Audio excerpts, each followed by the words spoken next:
Penanggulangan masalah sampah dan membangkitkan kesadaran masyarakat terhadap pentingnya kebersihan lingkungan sekitar kota bukanlah pekerjaan yang mudah.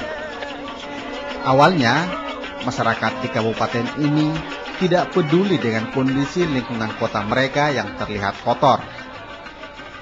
Penanganan masalah sampahnya pun sepenuhnya diserahkan kepada pemerintah. Namun, karena komitmen dan rutinnya sosialisasi, membuat masyarakat sadar. Bupati Kolaka, Bu Harimata, kembali menjelaskan hal ini.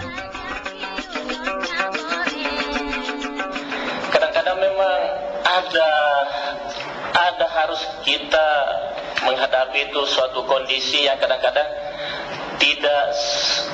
tidak sebagaimana layaknya. Contoh misalnya, dulu di sini yang namanya komplek BTN itu, ya BTN Bumi, BTN ya Bumi Tahoya, ya. Itu paling kumuh. Jalanannya juga jalan tanah, tidak ada drainase, ya. Kita lihat kondisi seperti itu, saya mulai mengajak teman-teman kita pergi sholat Jumat di masjid di BTN itu. Setelah sholat Jumat, habis Jumat, saya berdiri naik di podium, mengajak, ya, bagaimana pentingnya menjaga lingkungan dan budaya hidup bersih. Ya, setelah itu kita jadwalkan minggu depan kita akan kerja bakti di sini, Jumat bersih. Ya, setelah ditetapkan jadwal Jumat bersih, ternyata sebelum itu masyarakat sudah duluan membenahi semua lingkungannya. Iya, jalanan, drainase, sudah mulai mengurus pagar-pagar, ya, teman-teman sudah mulai ada dorongan di sini. Karena dia pikir malu kalau sampai bupati yang pergi mengurus di halaman rumahnya itu. Ini suatu langkah maju. Lantas, bagaimana dengan pendapat warga tentang hal ini?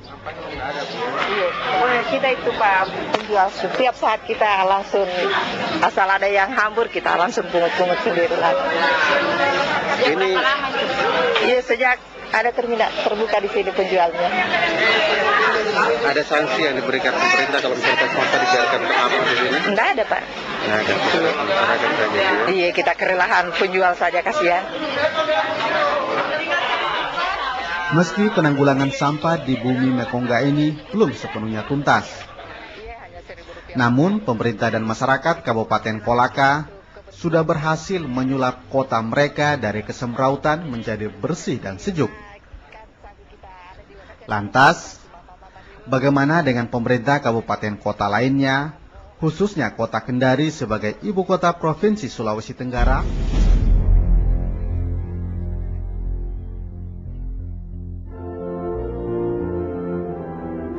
Apakah pemerintah dan DPRD-nya punya komitmen dan kemauan menjaga lingkungan kota Kendari menjadi bersih dan sejuk?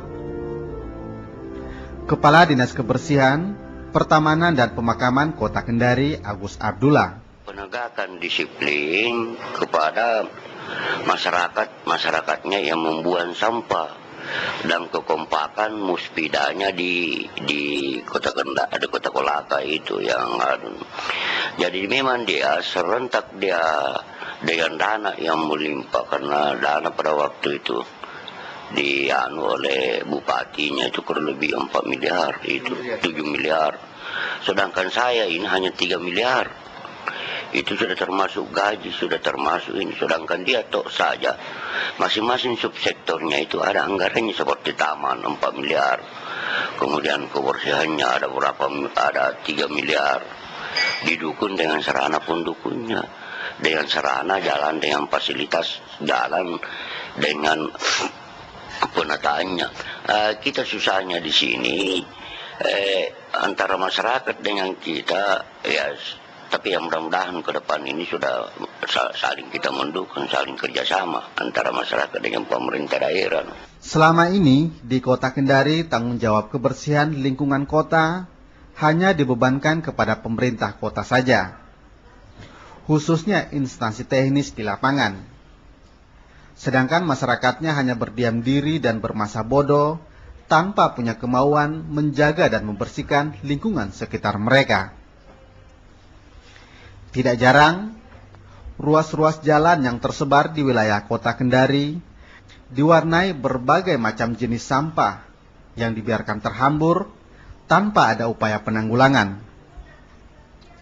Perbaikan dan penataan sarana lingkungan kota saat ini telah menjadi komitmen Dinas Kebersihan dan Pertamanan Kota. Hanya saja, hal itu tidak mendapat dukungan politik dari DPRD.